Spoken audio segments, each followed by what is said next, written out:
Hello, everybody. How about getting these twists out of my hair? They've been in there for hours.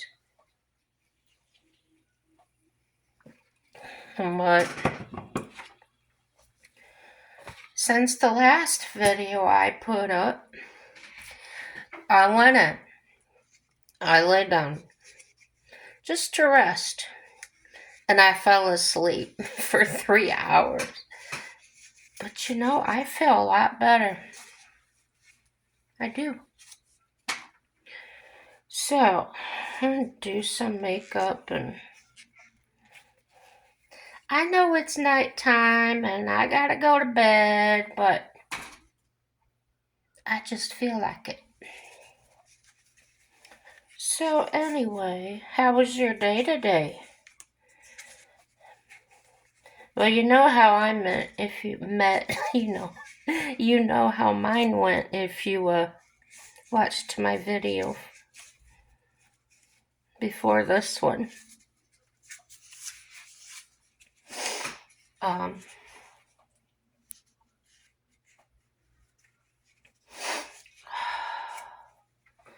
keep doing this backwards. You ever look in the mirror and you're trying to undo something? And no matter what I keep telling my hands to do, they keep pulling it the opposite direction. That's funny. These are 1 inch. Those foam twisties. I got them at the Goodwill for 50 cents. Yeah. I tell you what, them prices at the Goodwill have gotten higher and higher.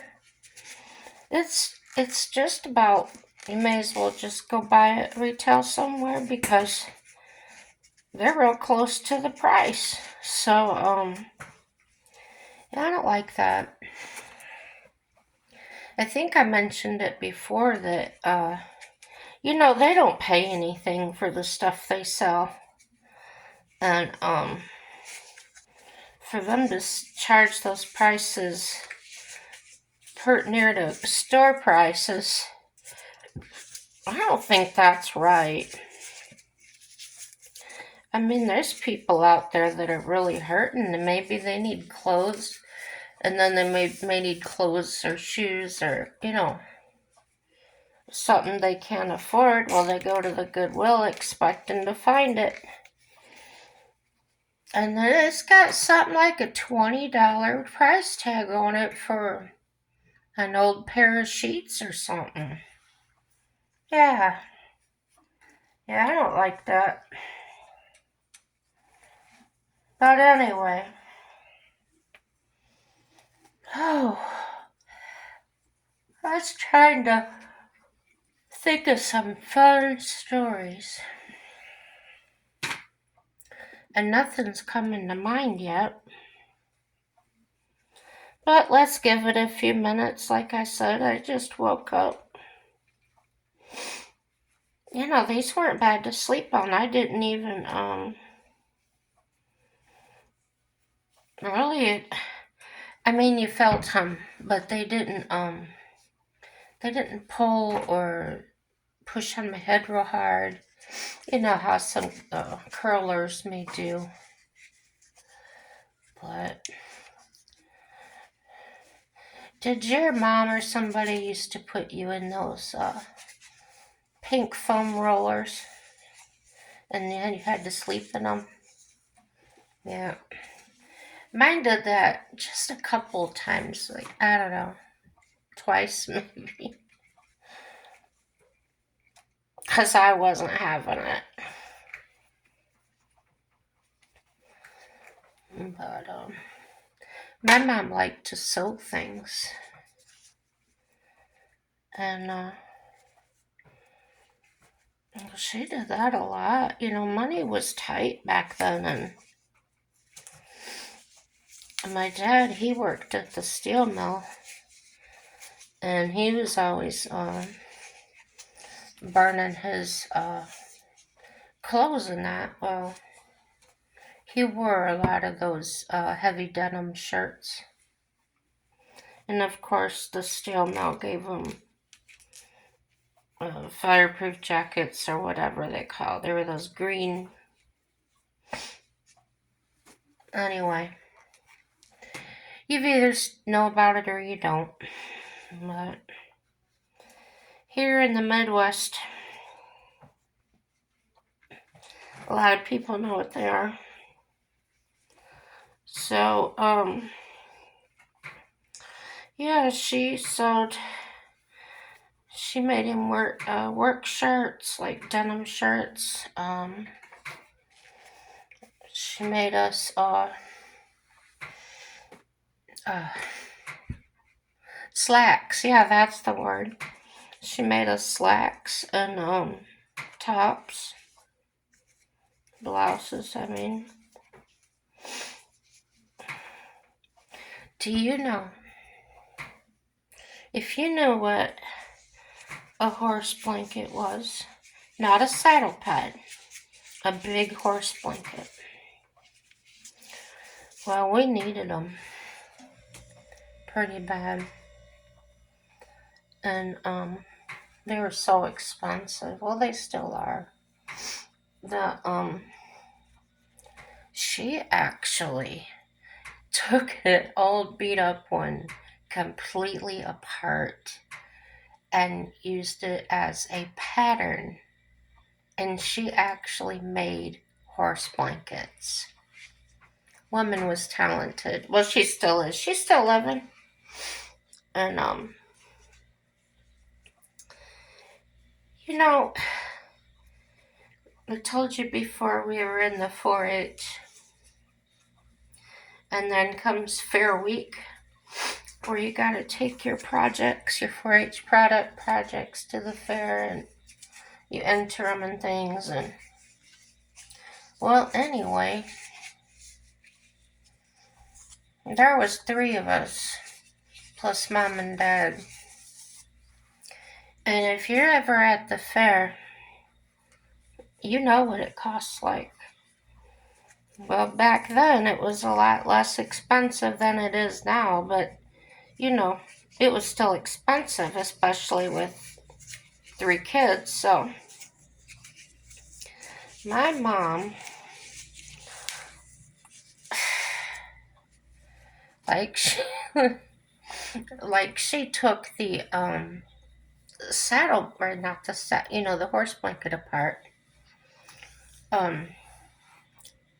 Us kids that were showing in the horse shows and stuff usually had to have they had to have something. Oh, excuse me. On their collar, like a tie or a bolo. Yeah, that's the long thing that slides. Anyway, she started making these ties.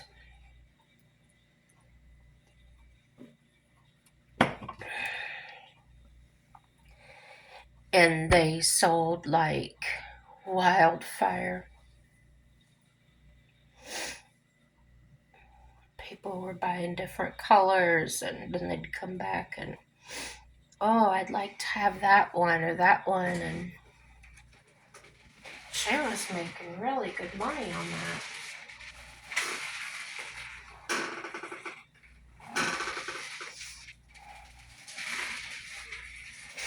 I think she was only charging like $5 for them or something.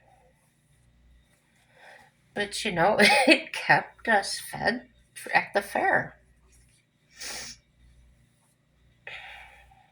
Clever. Clever. I had one of those dumb little tiny curlers. That was this kind right here. These are the ones I got at the Dollar Tree several years ago. And so that was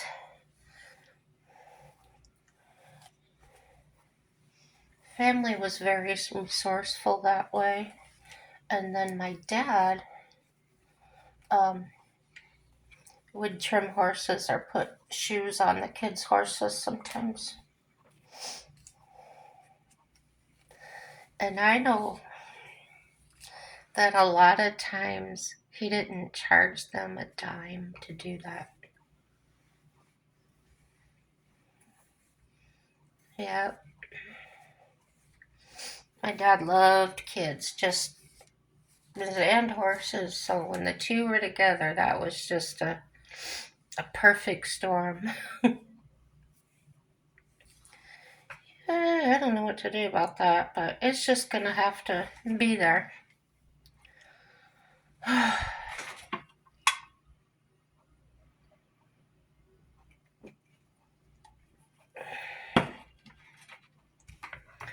During Fair Week, where we were at, where we did the showing and stuff, I should say. Um,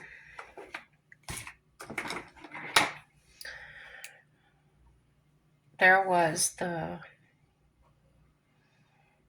what they called the box stall barn, and that was all enclosed, and it had like regular stalls that you're used to looking at. And they usually used them for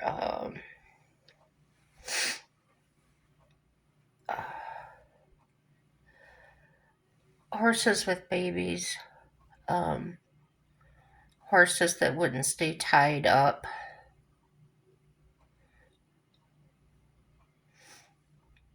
or maybe just a person didn't want their horse in a tie barn. So that was the other thing, the tie barn. And I don't know why I put that there just now. So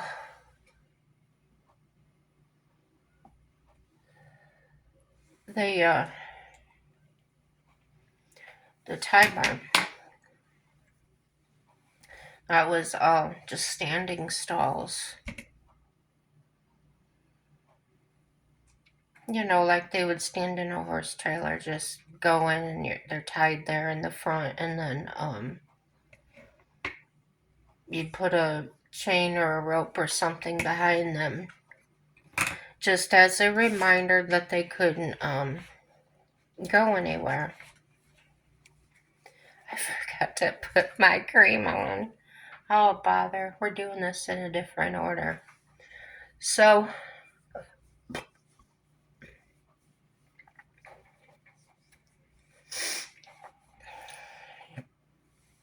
yeah, that's how we did it. Well, anyway,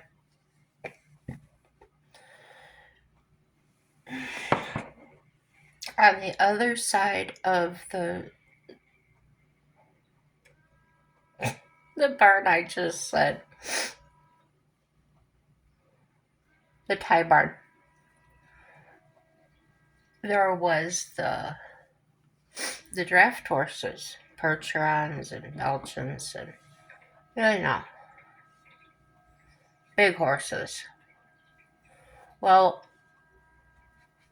we all shared the same show ring, which was kind of a pain in the butt for them because our saddle horses classes took majority of the time, and they had pulling classes, and they had the big wagons and stuff. Well, our arena wasn't quite that big. I think our arena was only 100 foot or so. I don't know. It wasn't tiny, but it really wasn't big enough for those big draft horses to be pulling big old wagons in there. So one year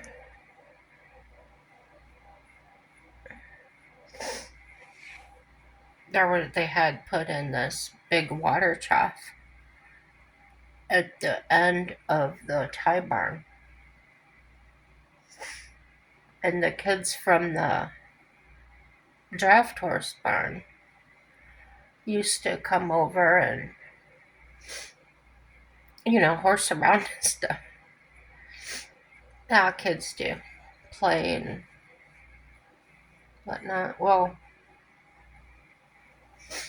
we all had horses to play with, so it was really fun. It was all fun and games until the 4-H leaders came and put a screeching halt to it. So, my sister was down there, and I don't know what she was doing, playing around or whatever. And 2 of them draft horse boys came, grabbed her up, and put her in that water trough. She was soaked, boy, and hotter than a wet hen. Well, I told you in another video, maybe a couple, my sister's pretty tough. And she come out fighting.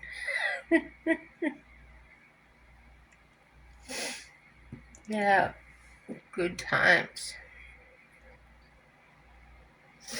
So, I don't know if she ever got them back, but I know she was determined to.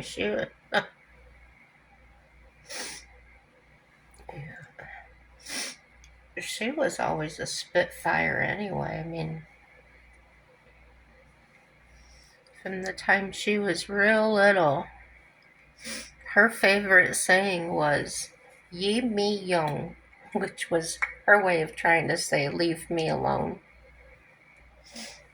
Yeah, such a little cutie. But, had lots of good times.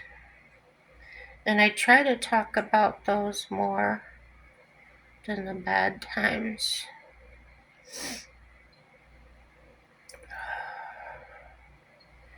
As I said, my husband was talking to me after I did the other video today, talking about triggers. And I could not for the life of me remember how that conversation even got started with my caregiver.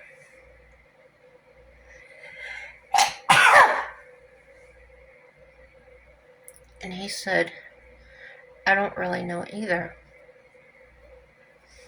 He said, "I know you guys were talking," and I said, "I remembered her, I had gone, she was doing, there was just a couple dishes, like a couple bowls or something in the sink, and she was washing them. And I was sitting there waiting for her to get done, because I had to, I don't know, I had to do something with the water. So, so she says to me, "I got something to tell you, and I don't want, I'm not, sure if I'll hurt your feelings." And I said, "Well," I said, "I'd rather you hurt me with the truth and murder me with a lie." You know how the saying goes. So, I cannot remember what she said. That's,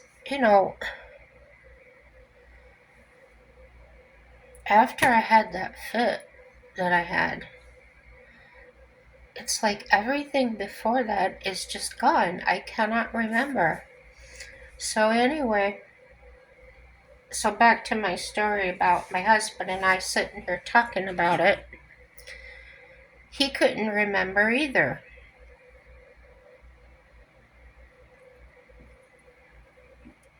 I said,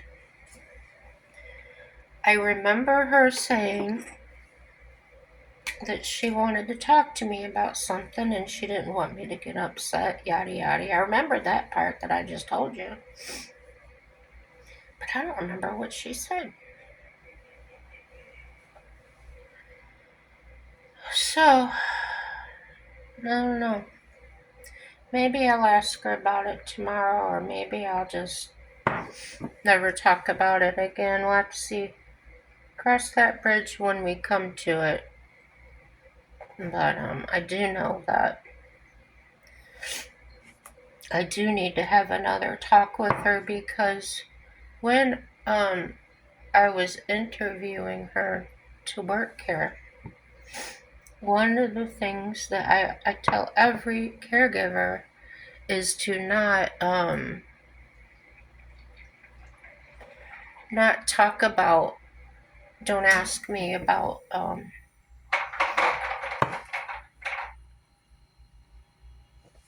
reasons why I am like this, because I used to get caregivers all the time. What's wrong with you? You're young, blah blah blah. Very unprofessional to me because, as you know, I did I did this kind of care. I would never ask somebody that. It's none of my business. You're there to do a job, just do your job. So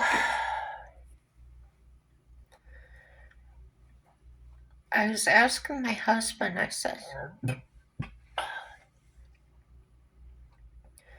what on God's green earth got me to the point where I yelled at her like that? I said, she's become a trusted person in my life, and I take her to my appointments, so she has a better understanding of the type of care I need. But she's not in my appointments where we are actually talking stuff I don't want anybody to know about other than my doctor, myself, and my husband. So, in other words, if it's not directly related to her job, she doesn't need to be there. So, like for instance, if well, I'm starting therapy tomorrow, physical therapy, and making my legs stronger to help me out for my knee surgery, knee replacement surgery. So I'm having her go with me so that she understands what to do so she can help me do the physical therapy at home between my appointments. Makes sense? Yeah. So, yeah, that's what we're doing tomorrow. I don't know if I should bring up what happened today. I don't feel it's something I should really apologize for, like,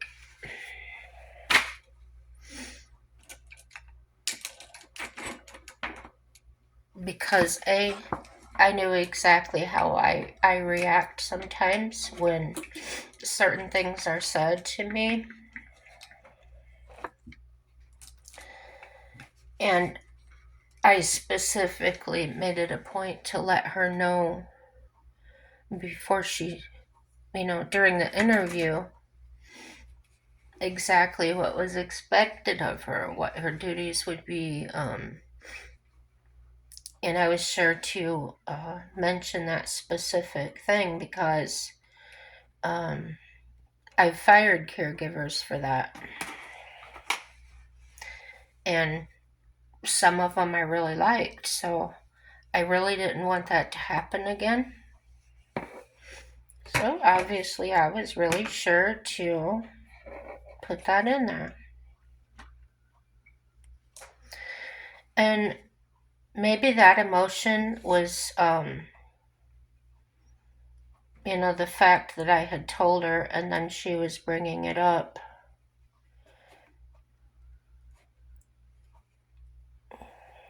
I'll tell you this. A lot of my trauma revolved around deception and dangerous situations.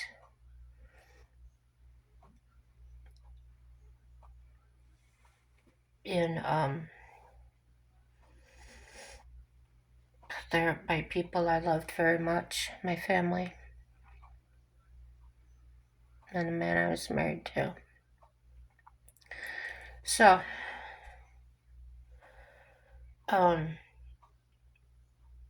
she's been doing fine.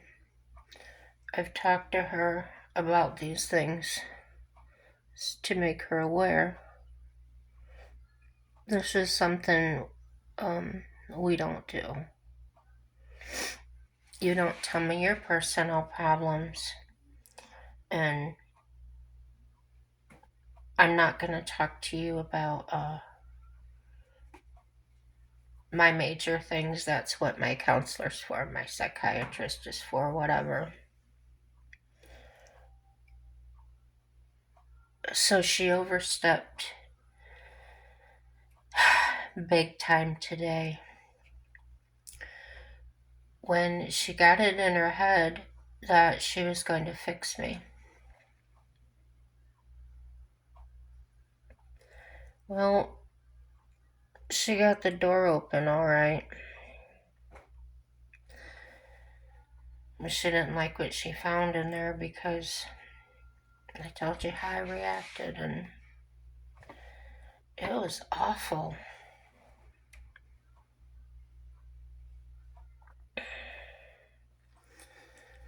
But just a FYI for people, if somebody draws a boundary, a line in the sand, don't cross it, because you never know what might happen.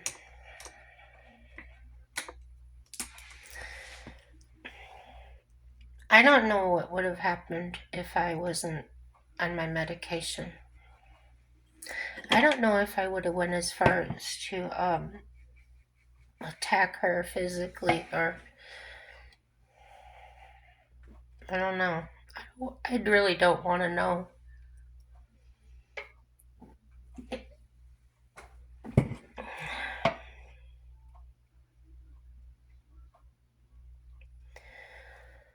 I felt so sad ever since that happened today that I just keep crying. I'm gonna cry now.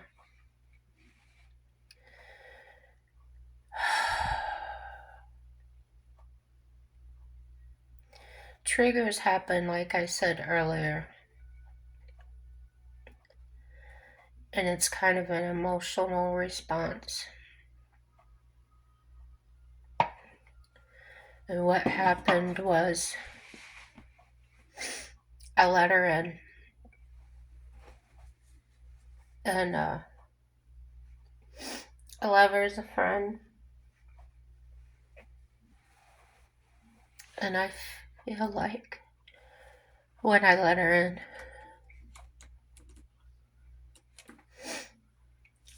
she ransacked my house, so to speak.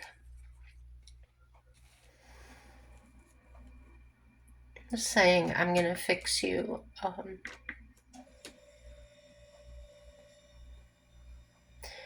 Throwing things in there that I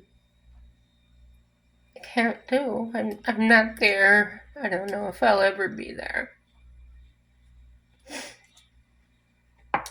I'm sorry, guys.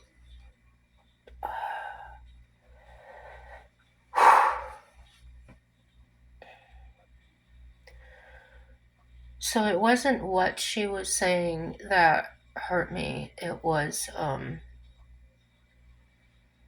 the fact that I let her in.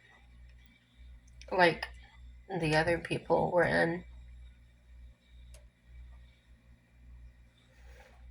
And the trauma of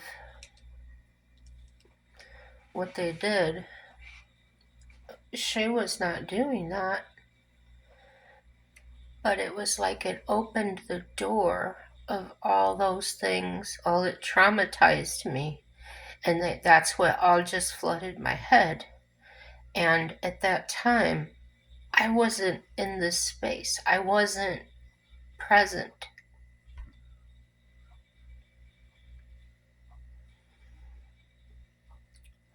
So all the times that I wanted to fight back, every time through my trauma that I wanted to get away, all the things I went through, all these emotions and that, because I associated what she was doing with the deception that I had been through by other people that I loved. And this is the kicker. I can explain everything that's wrong. I can describe it to a T, but I can't fix it. I can't make it stop.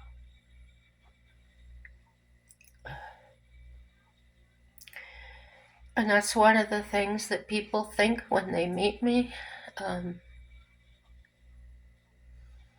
They think I'm normal, and yeah, I can be. I'm pretty good out in public and that about keeping those things in check, and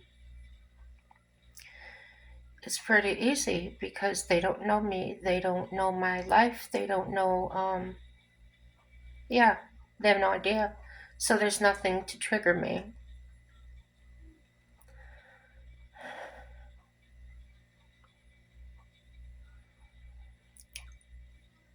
So this is why I don't want anybody around me. I don't want friends. I don't but I don't want to be alone either.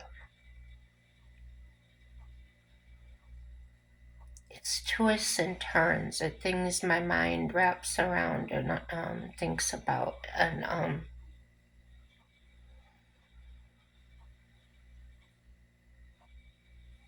if something happened to my husband, I don't know what I would do with my life. I would probably stay here in this state.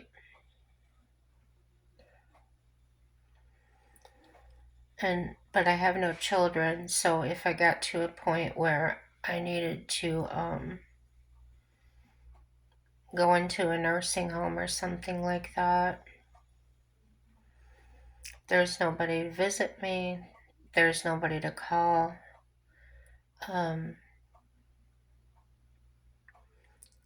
Except for my sister.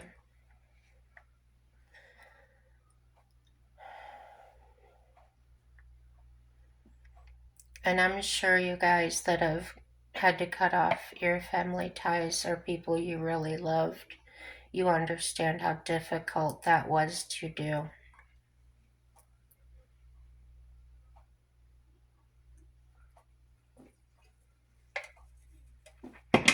Or maybe it wasn't difficult for you.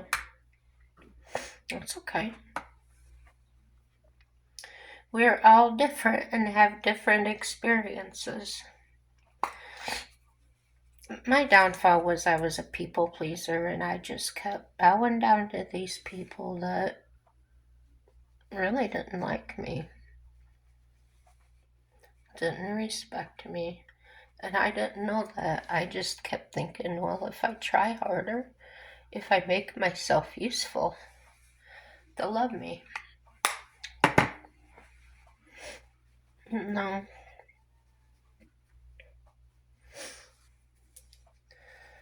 And the final straw was, I can tell you this part doesn't bother me.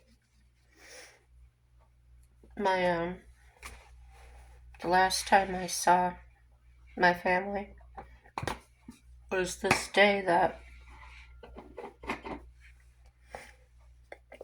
my brother. They were trying to discuss something. And my mom butted in and she said, oh no, I asked her if she would please go back to where she came from in the other room, because this was a conversation that my brother and I were having.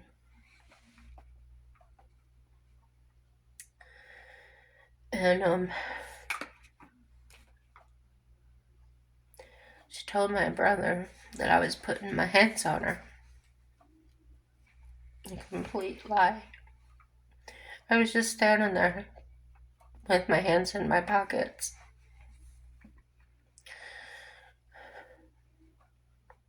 So I decided to walk away, because that's what you do. You have a choice of what to do in those certain circumstances. And when I walked away, he came out of the house and made me up really bad.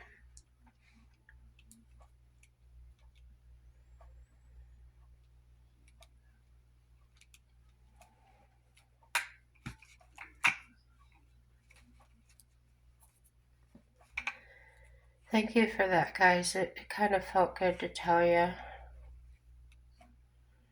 Yeah, it did.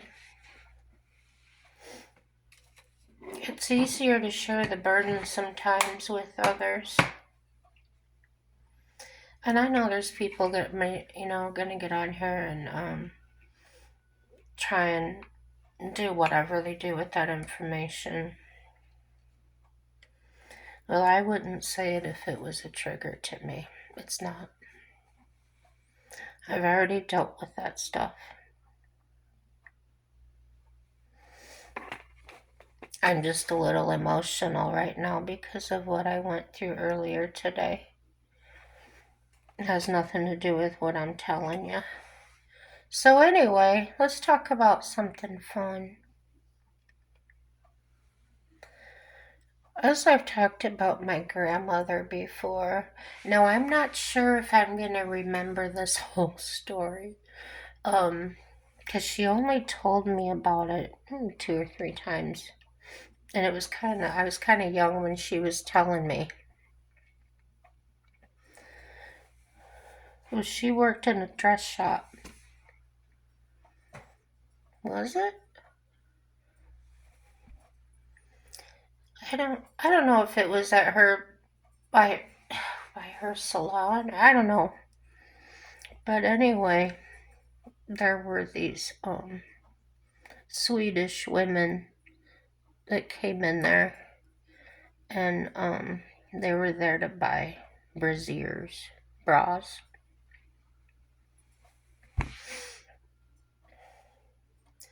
And they were getting them, they were too small.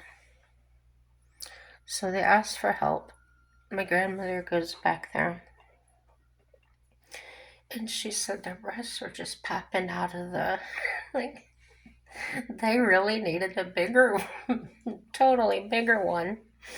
And so she's telling them, well, why don't you let me go get one that'll fit you better? And you know what these women said? Push it in, darling. Push it. Every time I think about that story, I laugh because I can just picture it in my mind. And there she said they were trying to shove it in and my grandmother had these real long fingernails. And she said, I was so afraid I was going to hurt them, and they just kept telling me, push it in.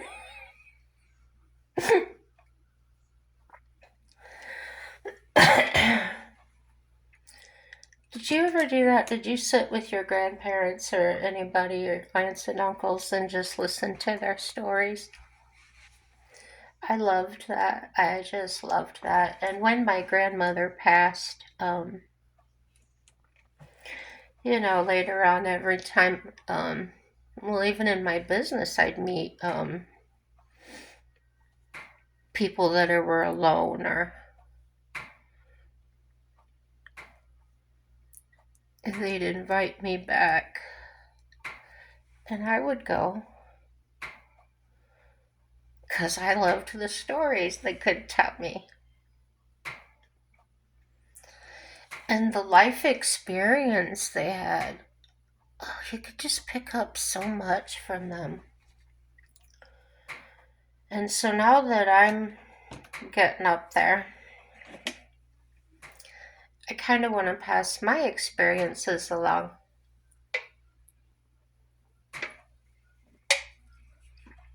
You never know when someone might need to hear something. And that's the truth. Um,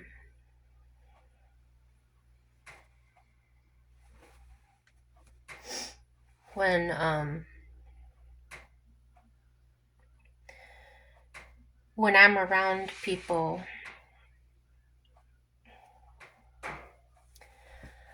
I want to I want to better myself, and maybe they're there to better themselves. And I mean in a way like, I always say iron sharpens iron, and to me that means to share our experiences, learn from somebody, because if we ever come to that point where we come into a similar situation, we'll remember, oh yeah, I've heard of this before, and this is exactly what I do about it.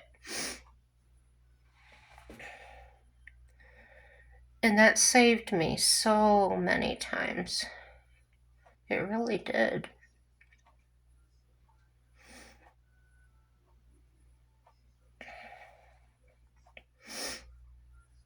So,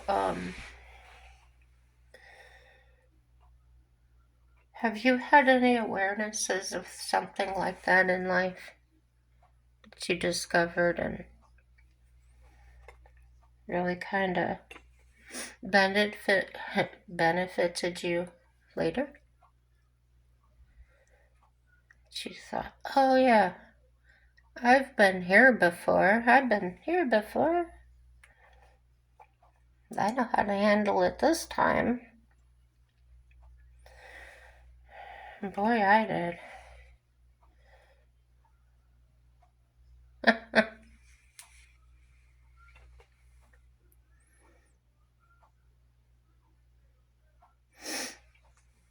when I was a when I was a kid, I had to babysit a lot.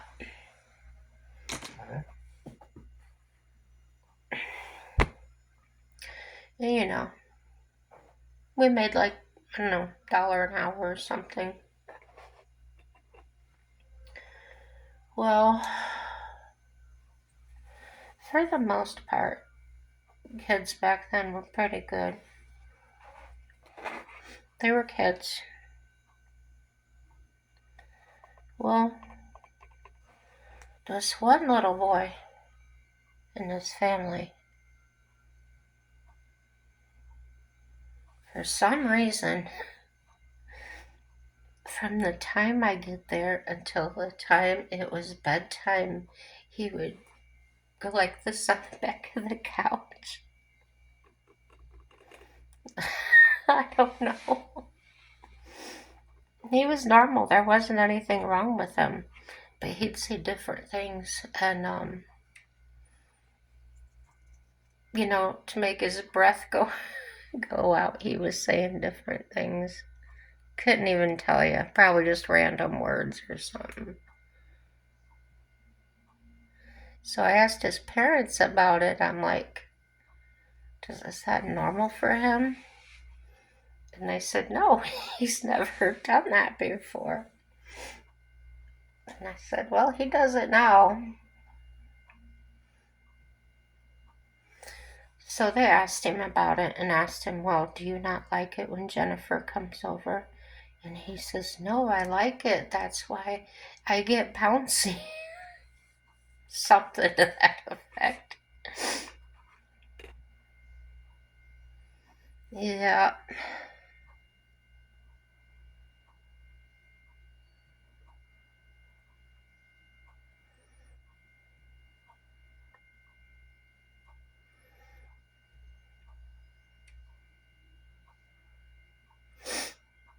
I wanted to, I told you about the black horse that I have. Well, I had at the time. And, uh, kid's dad from 4-H. I don't know how my dad found out, but he had a horse for sale. And, my dad heard about the horse and he said it was probably too much for my sister, but that I may be able to handle it. So we all go over to look at this horse. He's good looking. He's a registered quarter horse. And he was a red sorrel color. And he had a white stripe down his face and a star. And he had a couple of white socks. And I was ready to go try him out. And the guy that was selling him says, "No, he might be a little too much for a kid." So my dad says, well, I'll try him. Make sure. So my dad gets up there and he takes him to the yard and he makes him, move out. And when he brings the horse back, the horse rears straight up in the air. And my mom says, "No way. No way. My daughter's not getting on that horse." I said, "Yeah, I am. I won him." I told you. I had no fear. I was tough. And I'm sure there's some cowgirls out there the same way. I'm not scared. I ain't scared. Your love outweighs all that fear. And so,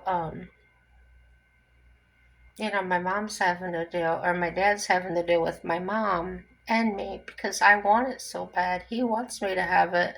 And then there's my mom there saying, "No way, no way, not my daughter." Well,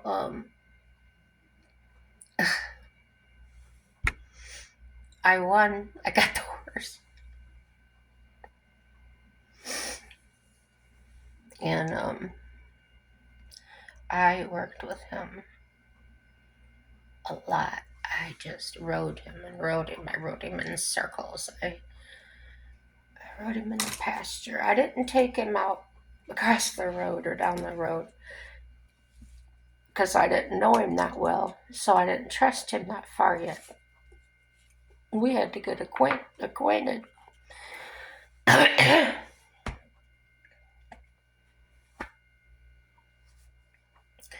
What I found out about him was he was hard-mouthed, and that means somebody yanked on his mouth so much with a bridle bit that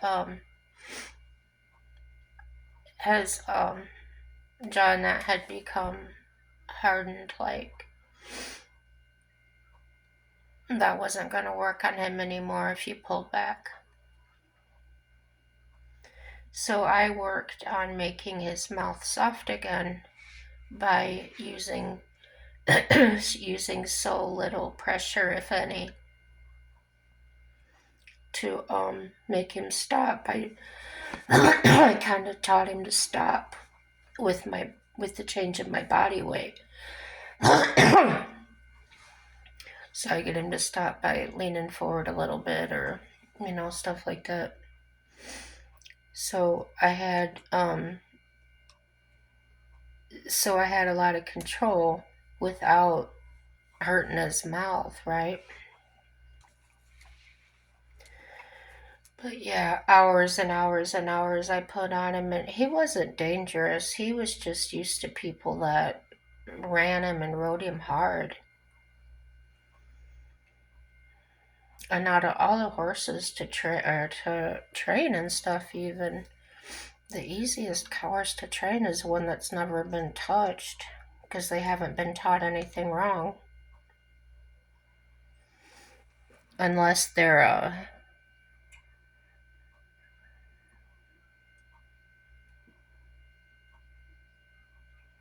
unless they were handled by the right kind of people when they started out.